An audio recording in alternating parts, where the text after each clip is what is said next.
Welcome to episode 32 of the Going for Broke Outdoors podcast, a podcast by an outdoorsman for other outdoorsmen. I'm your host, Jeremy Gillespie. Guys, before we begin today's episode, I have an exciting giveaway to announce. I've teamed up with my partners at Hunting Beast Gear and Stealth Outdoors to put together an incredible prize package. One grand prize winner will win the following Ultimate Mobile Hunting Gear giveaway. The prize package includes a Beast Gear hang-on tree stand, 4 Beast Gear climbing sticks with weight reduction holes, the Beast Treestand Silencing Kit from Stealth Outdoors, 4 Beast Stick Stealth Strips, and 4 buckle silencers. To enter the giveaway, join the Going for Broke Outdoors newsletter. There will be a link and instructions in the description. And subscribe to the Going for Broke Outdoors YouTube page. You must do both to be entered. For those of you who are already subscribed and have already joined the newsletter, no further action is required. Additionally, you can earn bonus entries for every $25 spent at stealthoutdoors.com and huntingbeastgear.com by using the code GOINGFORBROKE. That's GOING, the number 4, BROKE with no spaces. And lastly, earn bonus entries by following the Going for Broke Instagram page, link in the description. Entry into the giveaway will close when my YouTube channel reaches 1,500 subscribers, so subscribe today before it's too late.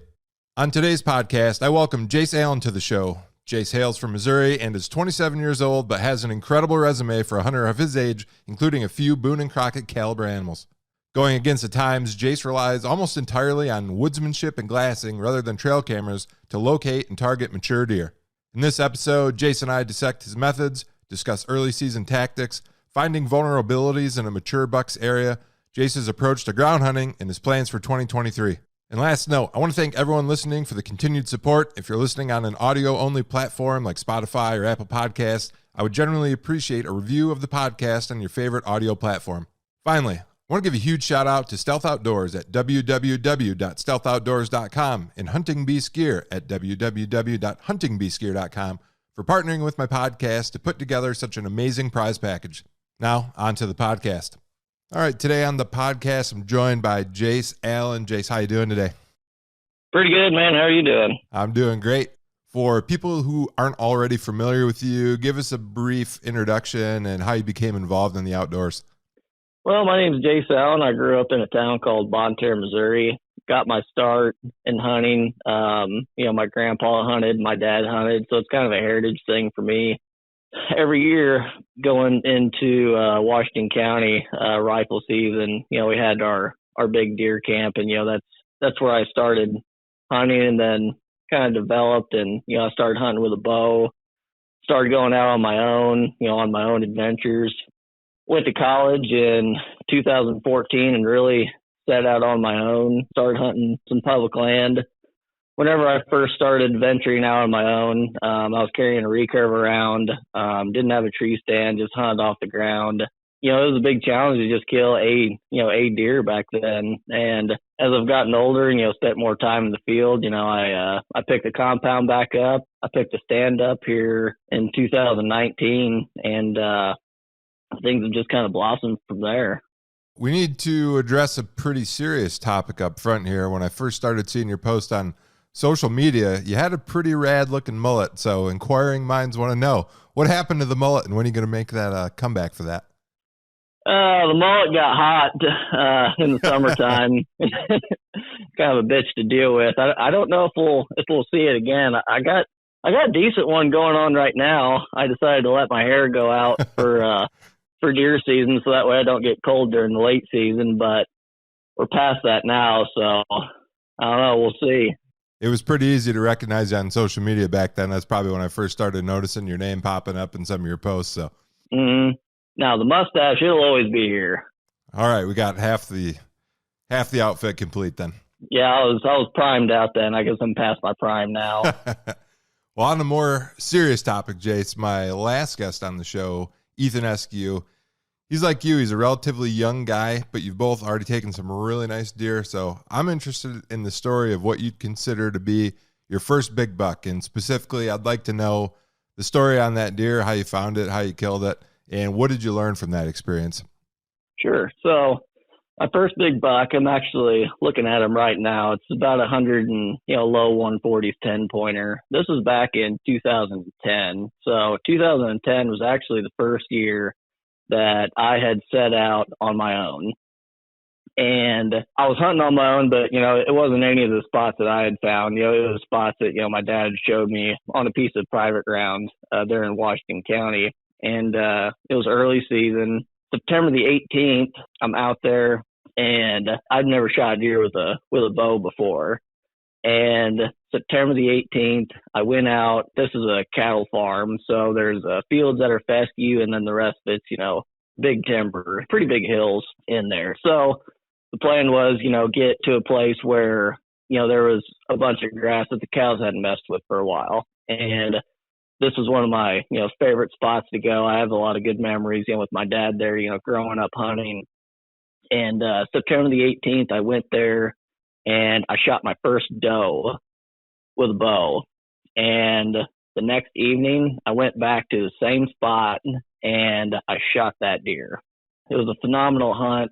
Just the adrenaline that I can remember from that, having to come apart whenever the thing's at, 25 yards. It was really cool.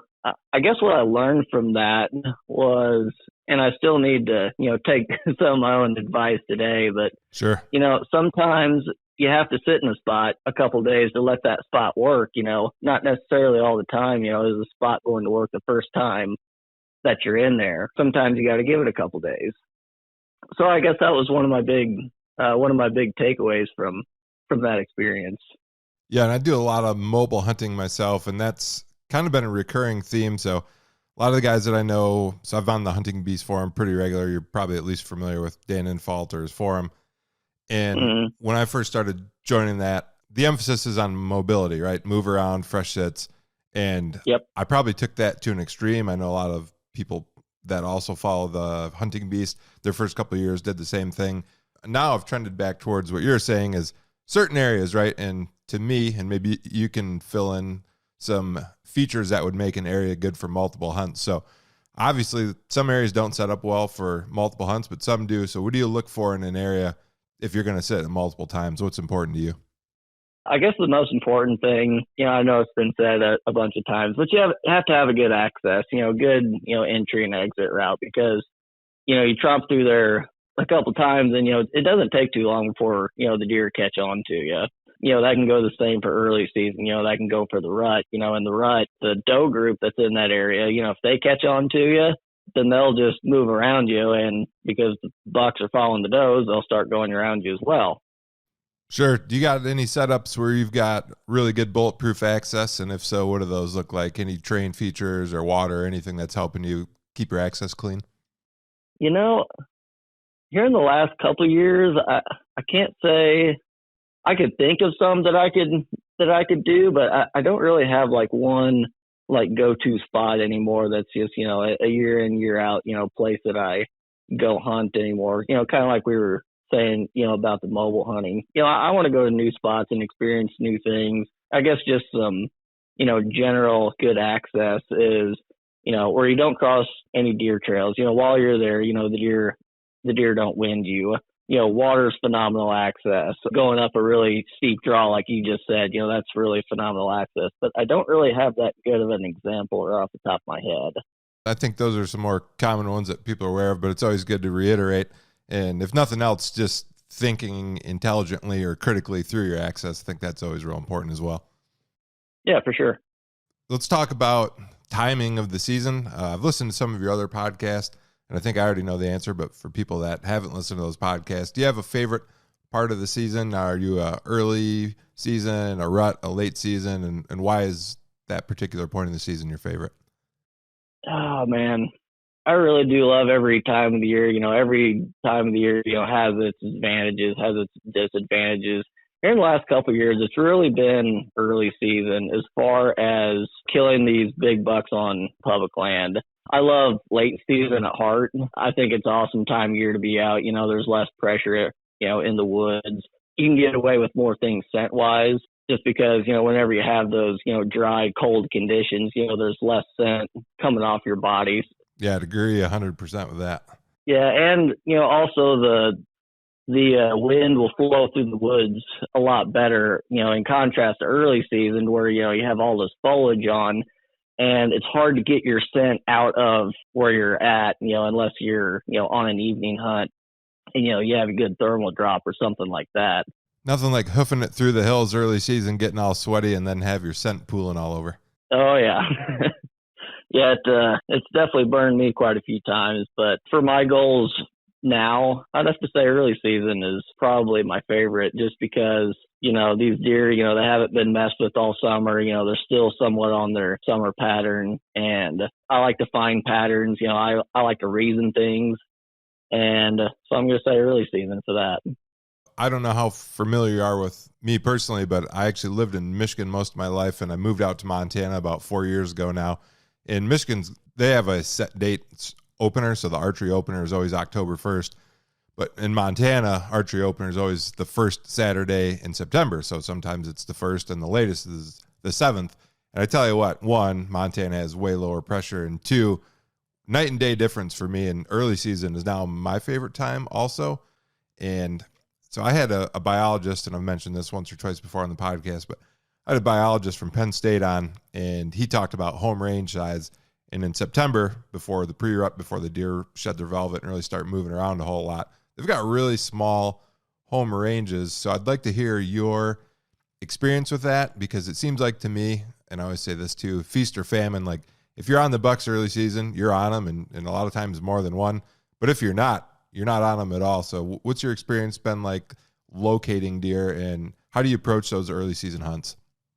As far as locating deer, I have a bunch of time to go out and glass during the summer.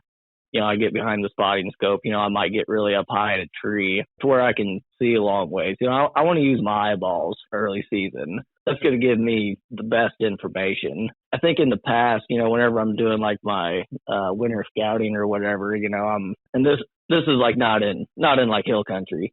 I go out and, I find beds and I'm like, oh, cool. There's, this is a phenomenal bedding area. I'm going to find deer here in September. And I found out pretty quickly after doing that, that's not the way to do things.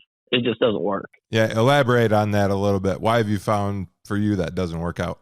For me, that doesn't work out because there's so much foliage growing in the summer. And when I'm talking about foliage, like, deer like the high stem count stuff, right? Yep. So like a lot of these deer that I run into early season now, they're living in things like such as a CRP field. And if I'm going out right now, trying to predict, what fields are going to be a CRP field and what fields are going to be crop fields, because, here in Missouri on the public lands, they'll rotate different fields, year in, year out. Some years it's beans, some years corn, some years it's they just leave it and it's CRP. And trying to go out early here in the year, walking through the timber, you might find a couple beds, and like some greenbrier or whatnot. And you're like, cool, there's bedding here. Well, for one, they might not be that far back already. And for two, so much is going to change from year to year. It's getting that real-time information is what you need, not last year's knowledge, if that makes sense. One, I couldn't agree more. I always like to describe postseason scouting. For me, that's like finding a ballpark, but in-season scouting for me is playing the game. Yeah. Now, I do feel like I can target places for other times of the year. So as far as like the rut goes, you can go out and you can find rut funnels here during your winter scouting months, and those are going to be relevant during the rut. But for early season, for my favorite part of the year, it doesn't apply. Yeah, like you said, there's so much variety from year to year, and the areas you're going to find bachelor groups are going to be dependent on what the preferred food source is, the water availability, pressure, a lot of things that vary quite a bit from year to year. Yeah. I guess to answer the second part of your question, as far as like the size of the deer's range, I'm still working on that one. Yeah, I've seen deer where, the ranges are huge, some of the ranges are small. Whenever I was in Kentucky this past year, hunting the two deer that I were hunting, those two deer, they never left an area that was probably, I don't know, 30, 40 acres, something like that. Yeah, and I guess I should qualify the statement I made. The biologists, when I said they have small ranges, that was September specifically, and those ranges, these are GPS collared deer. The ranges expanded dramatically, as anyone would assume, October and November. But I think he said the home range size was like a section, so 600 acres. But the core area where they spent 90% of time within that 600 acres was only like 100 acres. So that's why I feel like either you're on them or you're not. And when you're on them, that's kind of what I was getting at. How do you get that close on a small home range in September and not booger it up? Basically, what I've adopted here in the last couple of years is what I was talking about, observation sits. Basically, I want to know exactly what that deer does and him have no idea that I'm ever there. And, a lot of that is, long distance glassing. If I can help it, if there's, areas that I know that, these deer live in early season, I am not going to go in there and get boots on the ground just to get boots on the ground. I'm going to sit back at a distance, watch these things, and then whenever I see an opening or, whatever might be the case, that's when I make my move in. And whenever I do make my move in, it's all in. So it's either I kill the deer the first time or, I booger them. You said something there that was important to me too. And this is a mistake that I feel like some guys make. It's a mistake I've definitely made in the past. If you've identified an area where a target deer is at from glassing or from, cell cams or whatever your deer locating preference is, boots on the ground at that point, especially early season, is a bad idea. And I think some people just want all that extra intel, and what they do is that's a lot of times that's equivalent to a hunt, right? You go in there, you want a little more information, and then you end up blowing it out before you even hunt it. Right. Well, I've seen some guys, like, they'll see these deer in the summer and then they'll go in and they'll they'll find their beds. It's just like, why? Right. I don't really understand it. You can make some pretty good inferences from your glassing, which sounds like you're doing, and then keep that area clean until the hunt day, which that's my preferred way to go about it as well. Mm-hmm. Well, let's switch topics here. If my sources are correct, it's kind of on the same topic, locating deer, but you're not much of a trail camera guy from what I hear. Is that correct? That is correct. We're in the minority. I'm not much of a trail camera guy either. Nothing against guys that are using them. It's illegal. It's available technology, but it's a little surprising. So you didn't mention your exact age, but I think you're younger than I am for sure. I am 27. So 27, it seems to go against the norm a little bit for a younger guy not to be leveraging that technology when everyone seems to be kind of trail camera crazy these days. So why have you chosen to limit your trail camera usage? Well, I mean, I never grew up, around trail cameras. My dad started me off, we go and, we go find deer, we go find sign, and, we reason with that and why I don't use them now. And this is getting to be a harder and harder challenge for me just because, I want to chase after, larger class animals. But it's just, to me, it is let's just say if I had trail cameras and that's all I knew, and, one day they were taken away. Like, what am I left with after that? A lot of these guys that I see now, that's their whole process. And, I don't mean to hate on anybody. Like you said, it's legal, it's a tool, it's a good tool. Knock yourself out. But I feel like sometimes, I go against the grain of things just to, go against the grain. It's kind of like me. It's kind of like me wearing a flannel. Sure. While these other guys are wearing thick suits. Now I am hating on them. But, it's just keeping the woodsmanship side of things, alive and keeping that going. If trail cameras is all I had and that's all I knew, I don't think I would be in love with it as much as I am. Don't get me wrong. I do love, I love going out scouting. I love looking at tracks. That's one reason why I do love late season is tracks. I don't know what it is that, makes me click with those. But for so many people out there and, for as many, new technologies and whatnot that are being used today, there's just something about that old time, just the deer hunting part of it. The part where you actually, you go out and you hunt the deer. That is thrilling to me. That's what hooked me in the in the first place.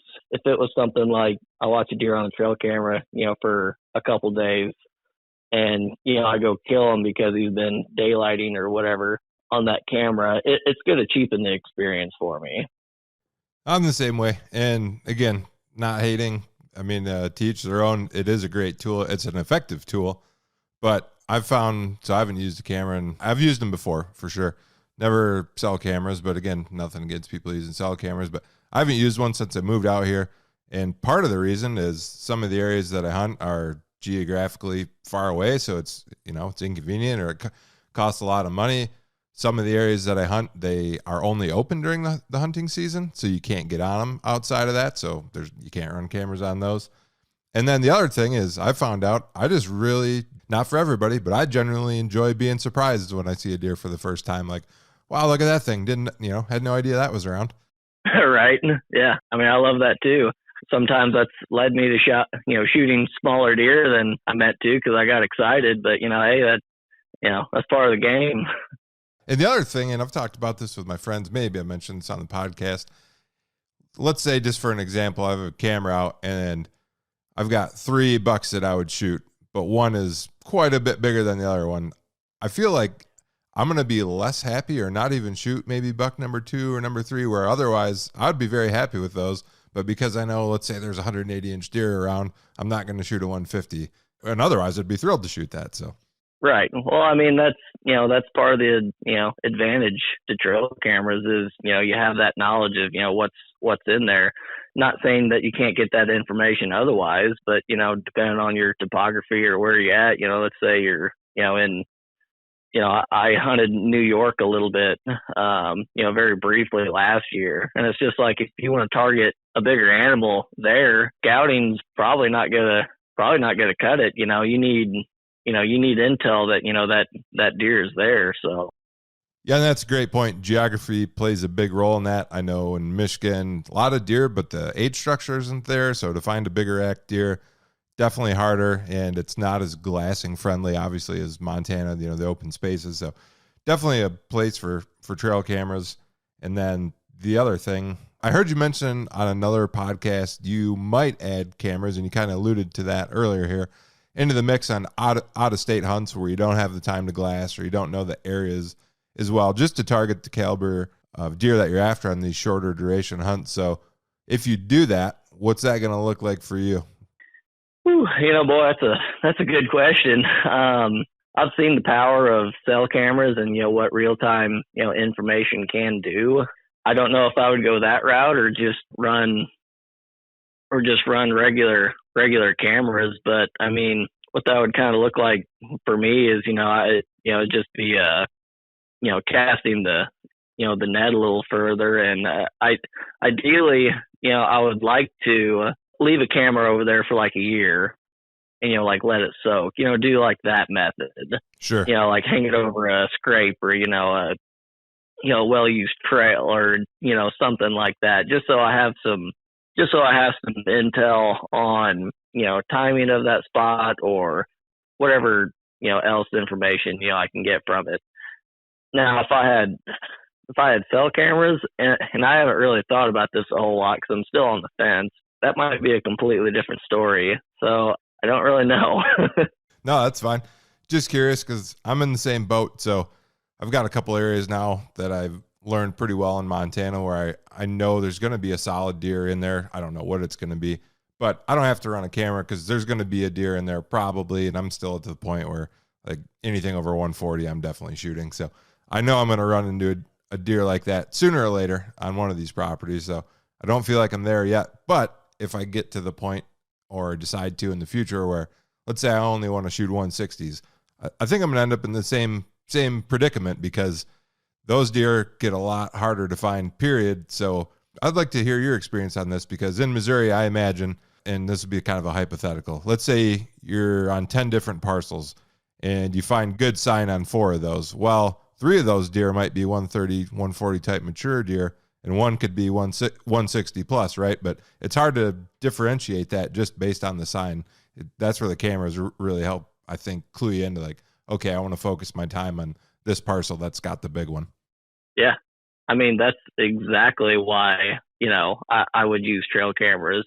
I'm getting to a point, I love shooting good deer, but of those 4 spots, you hit it right on the head. To me, an average deer, or an average, mature buck, a buck that's 4 years old or older, is probably going to be around 140. And of those 10 parcels, if I'm trying to chase after a Boone and Crockett class deer, those 4 parcels might even though they're good, they're good pieces of ground and they have mature deer on them, they still might not have that class of deer on them.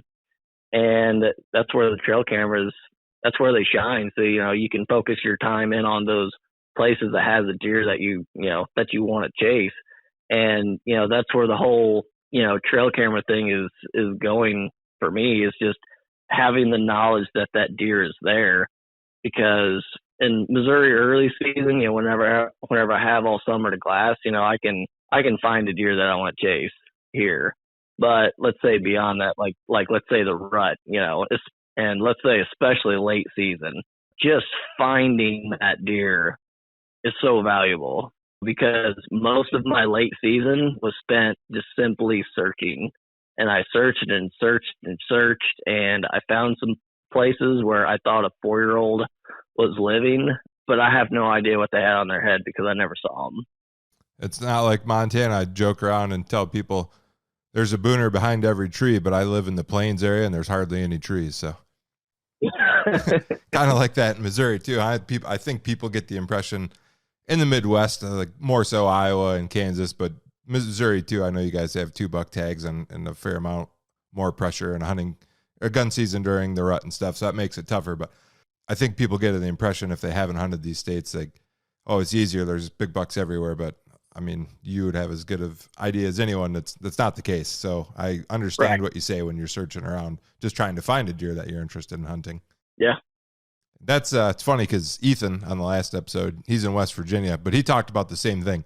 He said, or one of the biggest time consuming parts of his process is just finding a deer to hunt. Yeah. So that's a good segue. Obviously, you're relying more on woodsmanship than technology. So in the absence of trail cameras, we've talked about glassing already, but what are some tactics or techniques that you use to locate target bucks? And let's talk about that first, but I'm also interested in what gets you excited as far as sign rubs, scrapes, tracks, observations, some combination of all those? Well, let's see. I mean, it's going to depend on the time of year. Like if I'm just going out scouting, let's say I'm in, here this year, I'm in Illinois and I'm just looking for a mature buck.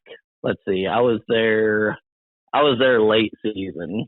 So in a late season setting, I am going to go around, and like the first thing I do whenever I get to a property is I'm going to identify all the food sources. And then whenever I identify all the food sources, I'm going to go looking for tracks. And I can't tell you exactly like what size track, you hear, like 4-finger track or whatever thrown around all the time. But if I'm seeing one that's like over 3, like, 3 1/4, 3 1/2, something like that, not, it's not an exact science, that gets me excited in a late season setting whenever I find that that track on a food source. That lets me know that there is a bigger bodied deer in the area. Not all bucks, with big racks have big tracks. Like if I was trying to do that in Kentucky, it wouldn't have worked because the buck I killed had the track smaller than a doe. Yeah, let me stop you real quick right there. And that's a great point, because big track almost always means at least big body, but not necessarily big rack. And the other thing that I've noticed personally is I've hunted a fair amount across the Midwest, again, all the way west to Montana now. And the deer, while they're similar, the hoof size does vary. So like a big track in Montana is an average track in the Midwest. So when I'm looking at tracks, I'm looking for big relative to that immediate area what I'm in. So if I see 100 sets of tracks, I'm looking for the 3 or 5 biggest ones. Yeah, so like I'll switch over to that same property in Washington County, that I've been talking about. Tracks in that terrain have no bearing on what I do, because in that particular area, the soil content they have a lot of flint, a lot of chert, and that really grinds down the deer's feet. And so, like, the size of a track has nothing to do with how big the body is. Like, they only get so big, and then their feet get ground down. So what gets me excited there, and, you know, I'll talk about, like, the lockdown phase of the rut, or around November the 15th, you know, when rifle season starts here in Missouri, and kind of how I go about, you know, finding a mature buck there. Let's see. So I figure these deer, whenever they move into an area around that time, I still look for the freshest sign, because to me, there's a certain population of deer that move around, and they'll kind of like establish their rut range. And I've noticed a lot of times, you know, sometimes, you know, you find those, you know, that sign in like late October. But I've found if you can find something that's like made like November the 8th or like the 10th or something, and it's like red hot, it's like, okay, this buck is rutting in this area. And more often than not, he's locked down with a doe somewhere in that area. You know, let's just call it 40 acres or, you know, 100, 200, 300, whatever.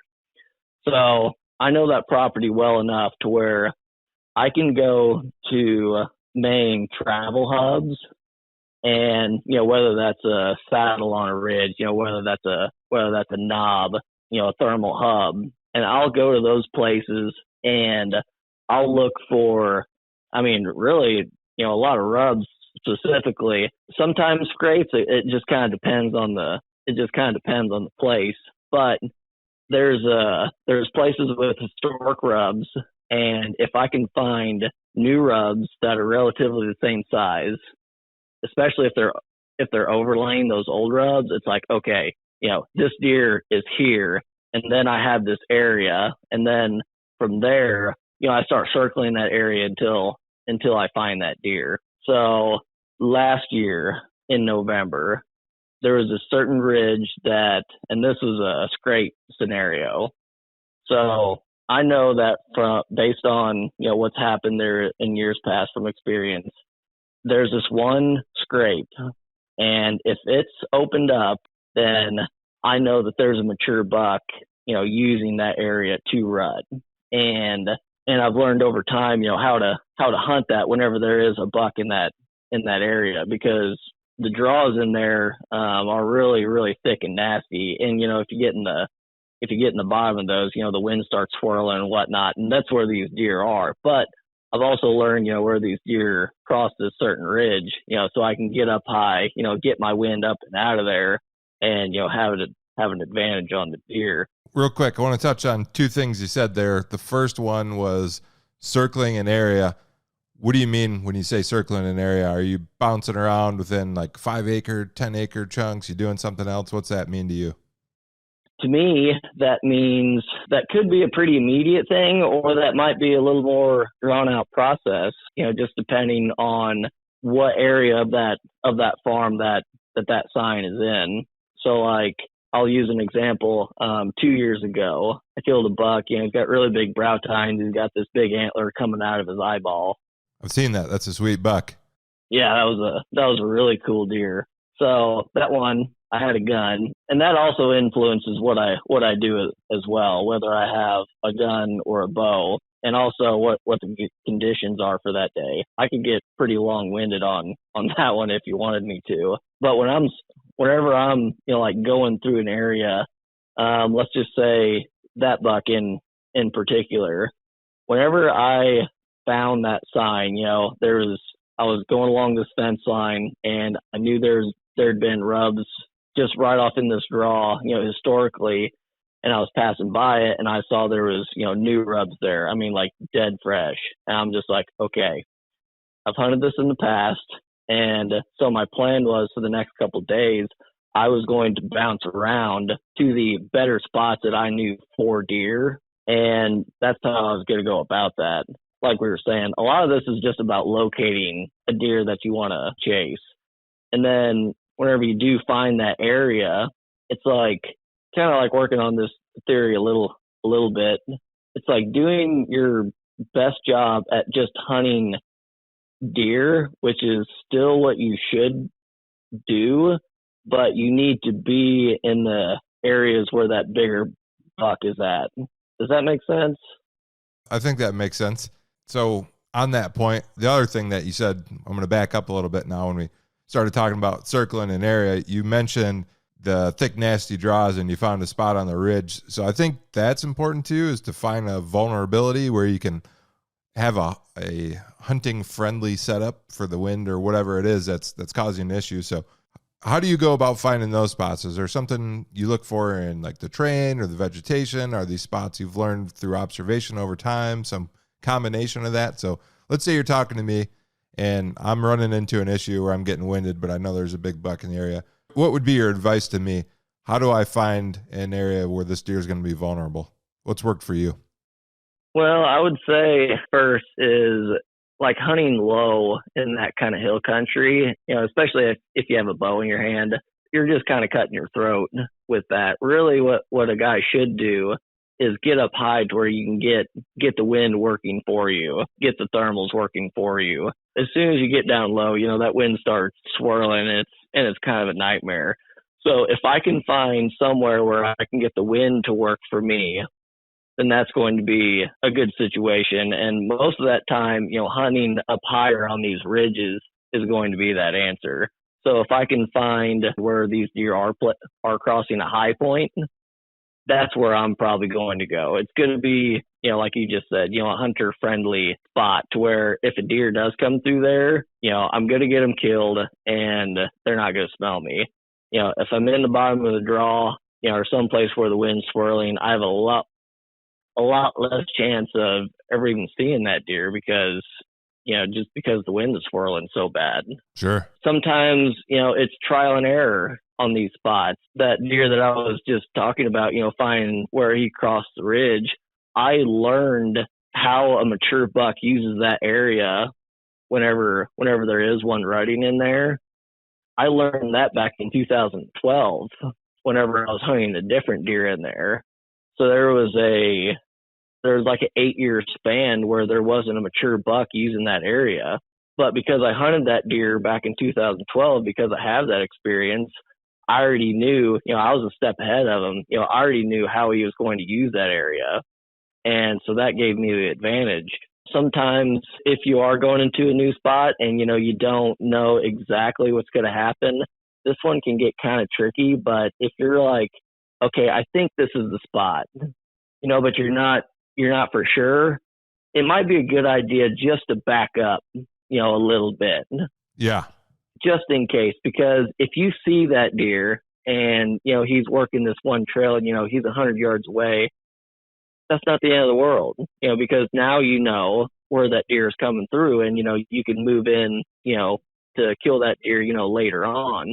Whereas, and I messed up on this one this year, it was actually one of the biggest frame deer I've ever had out in front of me. I went into the spot. It was a brand new spot. And usually what I see on this property in this kind of terrain is deer will use the harder transition line that's a little further up the ridge, even though a lot of times a lot of the sign is down lower on the ridge where it's a little more open. And so I'm thinking like, oh, okay, well, I'm going to go ahead and get a step ahead of the game and, walk past this sign and, get up on this harder transition, because so many times, I have sat back and, I see a deer walk through and I don't get him killed. I was like, well, I'll just go ahead and, sit up there. Well, guess what happened? They're pretty good at that, zigging when you zag. Yeah, they're really good at that. I mean, that deer winded me at like 30 yards. If I just would have backed up 20 yards, it was still pretty thick, but I would have been giving up that harder transition, but I would have been covering the trail that had all the sign on it. And that was really the reason I was there. And if I just would have backed up, I would have killed that deer the first time in there. But I got a little too crazy, a little too aggressive, and that deer cracked me. Well, and like you said, too, if you sit back on the trail that had all the sign and he goes on the hard transition, as long as your access and your wind's good, then it gives you an opportunity to move in and maybe get another hunt there. Yeah, and I mean, that totally would have been the case because I had a good access. It was a kind of an unorthodox access some places where people normally don't come from. If that deer would have worked that hard transition, I could have easily got back in there the next day. I even know the wind was the same the next day. And, I would have had a decent chance at that deer. But because I got a little overly aggressive from the start, I messed up my opportunity. So, well, that's usually how we learn our best lessons, is through the pain of experience. So I've only got about 1 million of those. I'm sure you do too. oh yeah. I mean, there was another one that happened, a week before then. I was covering this funnel. That was like November the 8th. This was like early November. I'd went to this funnel. I found these big tracks coming through it. It was heading back towards the bedding area. So I'm like, okay, this deer's coming through here in the morning. And I'm like, I can cover this trail really good. And if he comes on the other side of the funnel, I'm not going to get him. And I was like, that'll be fine. Well, that deer came through, stopped a couple feet short of my shooting lane, and literally walked around my shooting lane, did like a half moon, got back on the trail that I was hunting and kept on going. Except that time it didn't work because that deer never came back through. I don't know why. I haven't.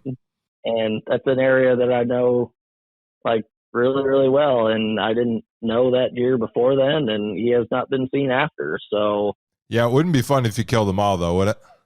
yeah, I mean, it'd be kind of neat, but some of them got to get away. That's right. Once in a while. Yeah, once in a while. Well, we're talking about mistakes. That's a good segue into something else I wanted to talk about. And I try to talk about this with everybody I have on. So obviously you're having quite a bit of success now. That's not always the case, right? When people are young, myself included, probably everybody listening. Mm-hmm. Generally, you don't have success right off the bat. So looking back, give me 2 or 3 of the biggest mistakes that you made early on. And with that in mind, how did those prevent you from having the level of success that you're having now, or how did you adapt? So what are the mistakes and how did you adapt? I think one of the biggest mistakes that I made is I really started making mistakes whenever I started going out on my own, and I started, making my own, my own process, my own process of thinking.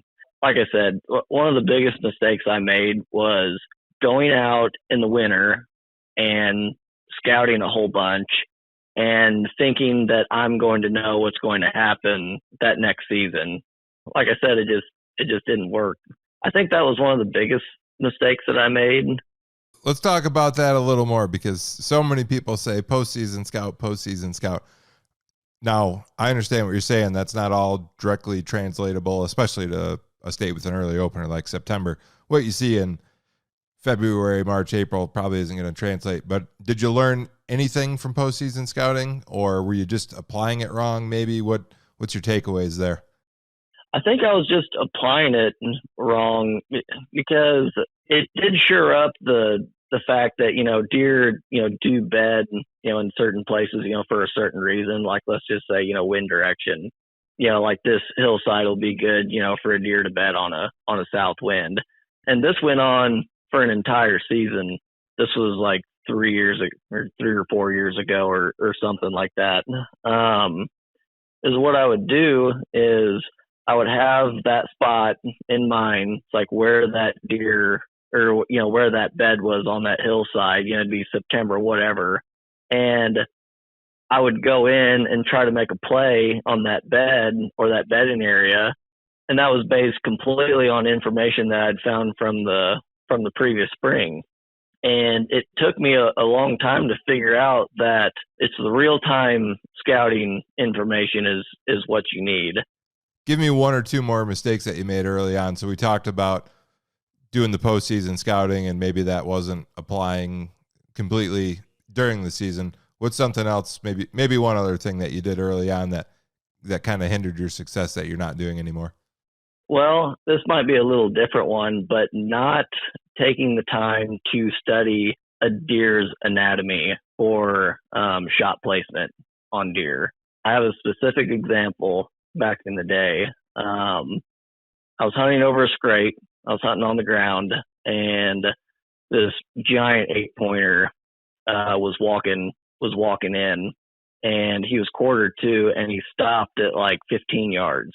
And I already had my bow drawn back, and I guess believing what other people tell you and, not taking it with a grain of salt, that was the ultimate mistake because, I had this new, compound. It was like, whenever the PSE Evo, came out with, the past parallel limbs, and you hear all this stuff about, I can, blow through the shoulder of a deer, with these new bows, they're so fast and so powerful. I'm like, all right, so that's what's going on in my head. Sure.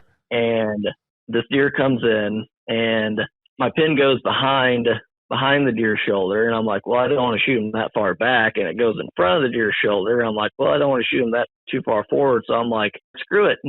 My bow can do this. And I put my pin around that deer's shoulder. I shoot and I get about 1.5 inch penetration, and, the deer runs off.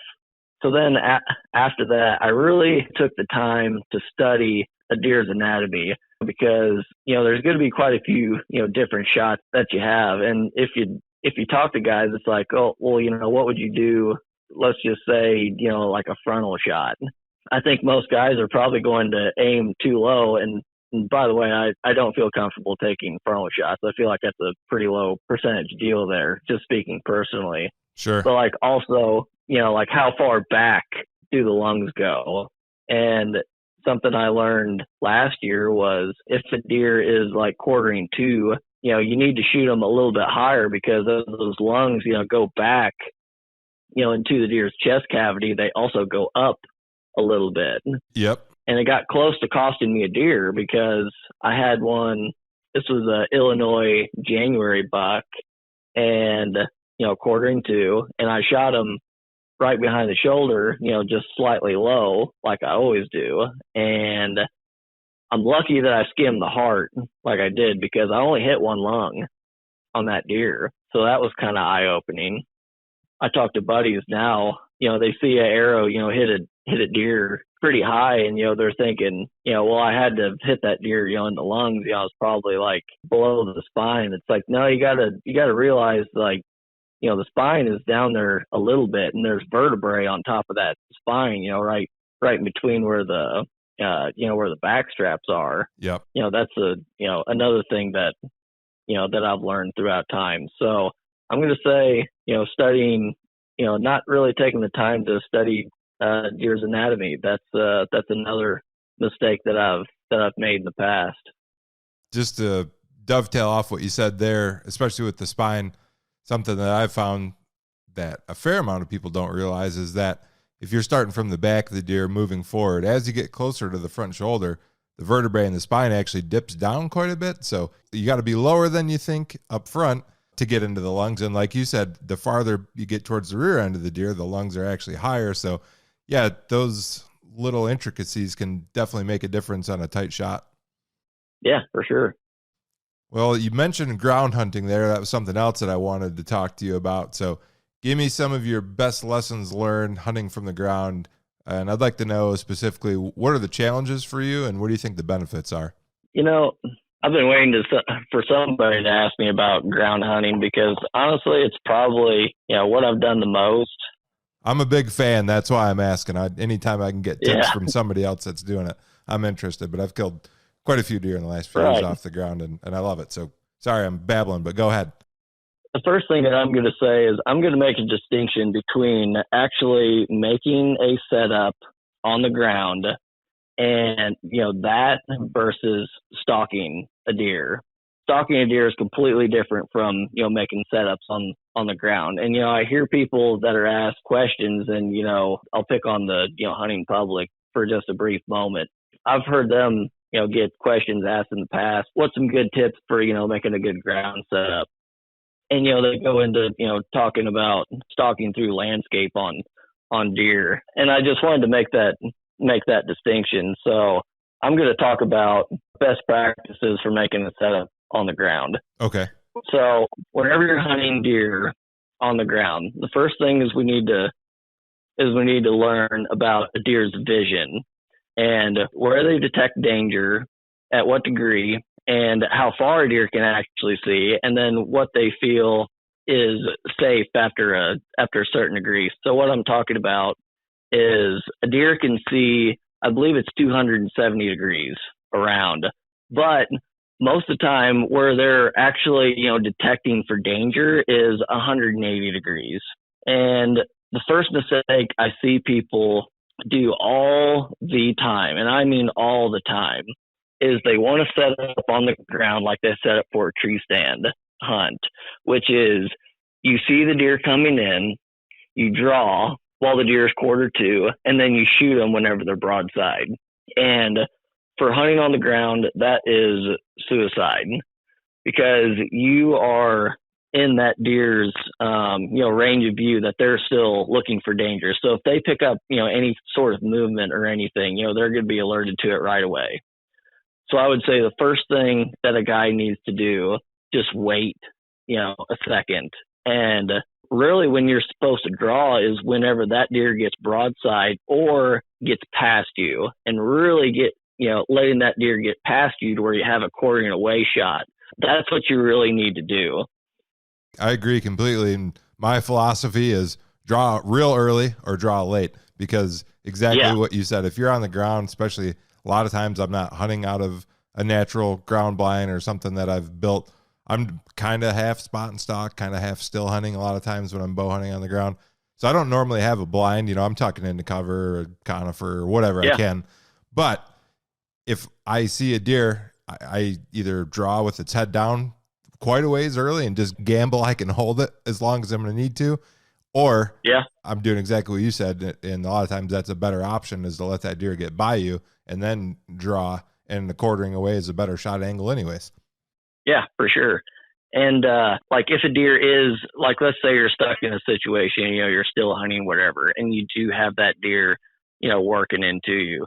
It's really important to understand that, and I'll go into silhouetting here in a second, but if you have a deer coming in and you're in that, danger range of view, like if that deer has its head up and it's just making a beeline towards you, and if you plan on drawing before that deer gets there, you can either draw way early, like you said, or if that deer's eyeballs gets behind something, you need to make sure that whatever is in between you and that deer, you need to make sure that is 100% obstruction. Like I've seen people where, there'll be a deer, get behind like a little brush pile where it's 50% obstruction and whatnot, and they think they're good to go ahead and draw. And then they draw, and then and then the deer catches them, and they're like, well, what the heck just happened? They're acutely attuned to movement at close distance like that. Hard to get away with anything. Oh, yeah, for sure. I guess the next thing we're going to go into is silhouetting is extremely important. So important to the fact where I would rather have 100% light obstruction behind me rather than 50%, light obstruction in front of me. So I've done it before where I've hunted out in the field and there's been two hay bales, butted up together, kind of like teed off to each other. And I've sat right in that tee, and deer look and they cannot tell what's going on. It's really the silhouetting and the shape and, in that movement that's going to cost you. So let's just say, somebody's hunting on a hill. I see a lot of times where people will, if they're hunting off the ground, for some reason they want to shoot downhill towards that deer. And really that's the wrong way to do things, because if you're at the top of the hill looking down, you're probably not going to be looking at daylight, down below you.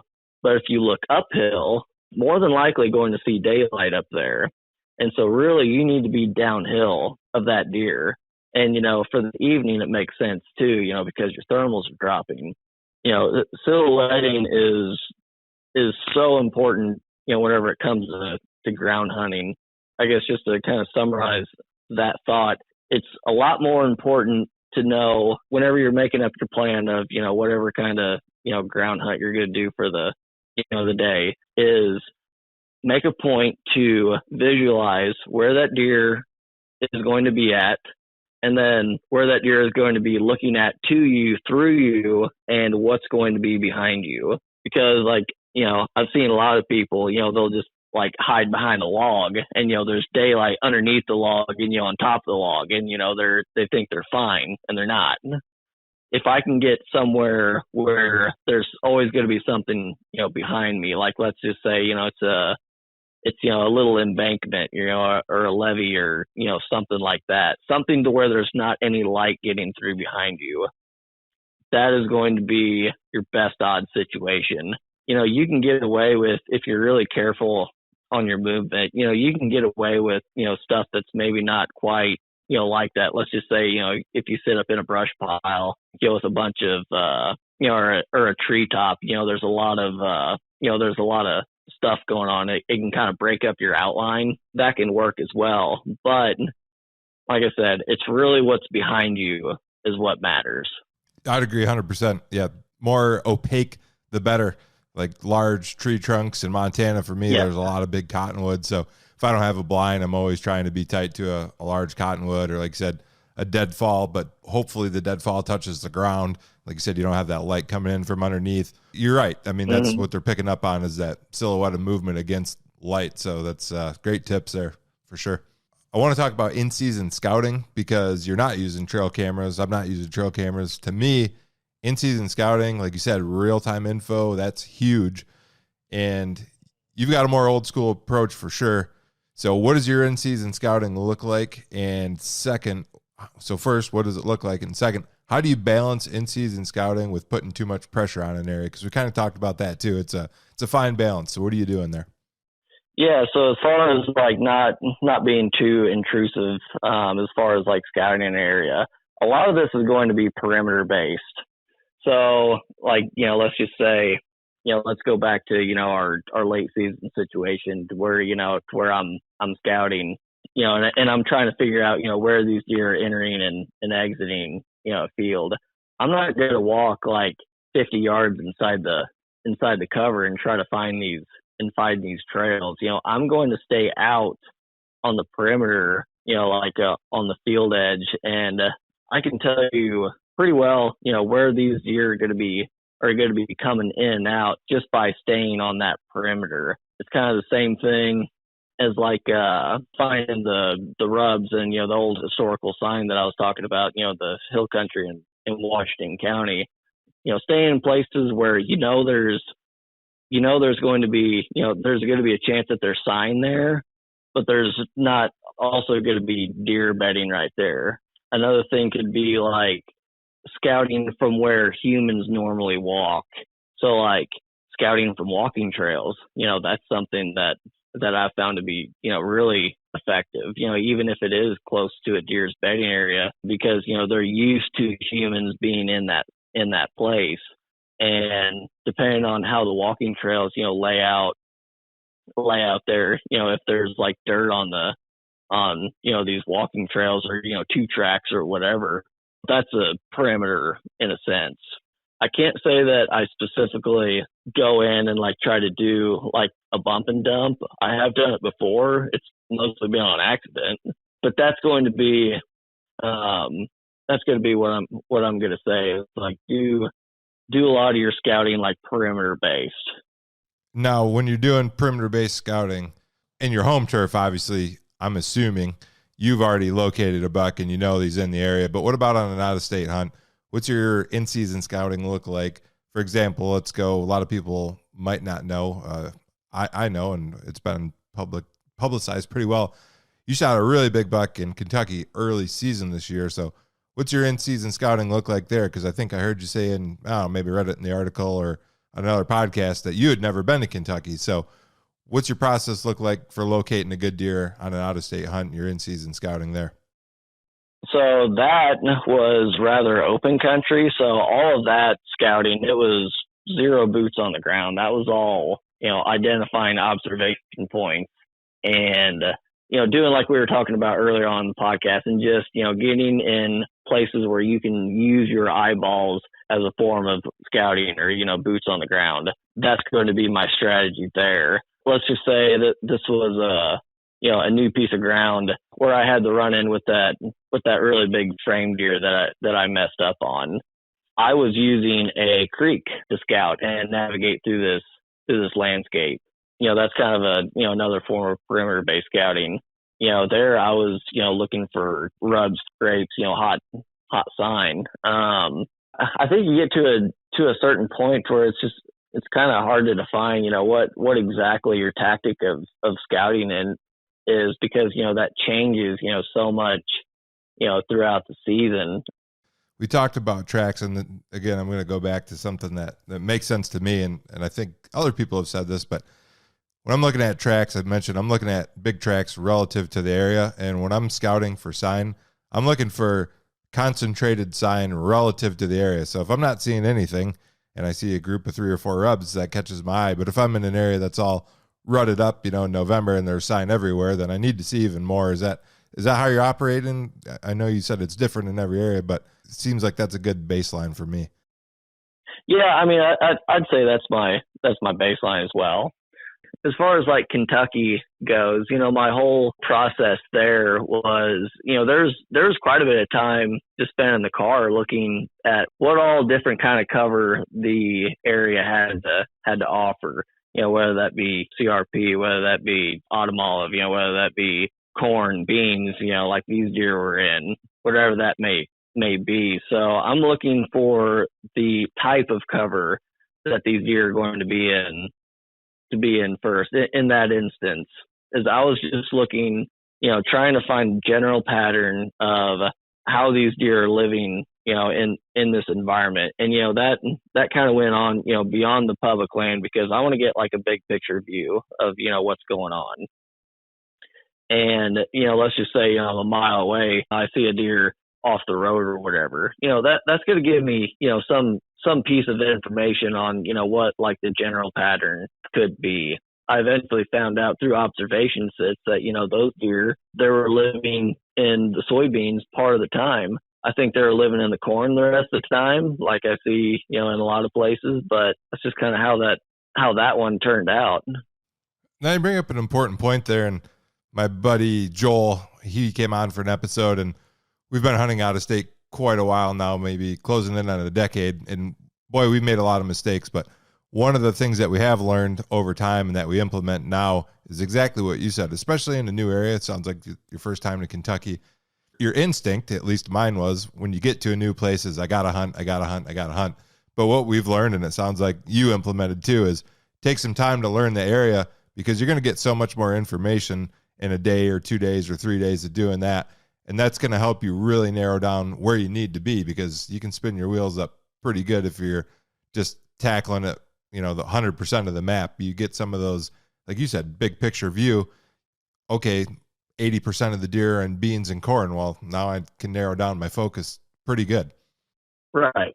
And as far as, finding, the deer I end up shooting and the one I was chasing, that was in part of, trail cameras. It was somebody else's trail cameras, but that's how those particular deer were located. So like what I wanted to do is I wanted to find the general pattern of that given area and then apply it to where I knew these deer were. And that ended up working for me, extremely well.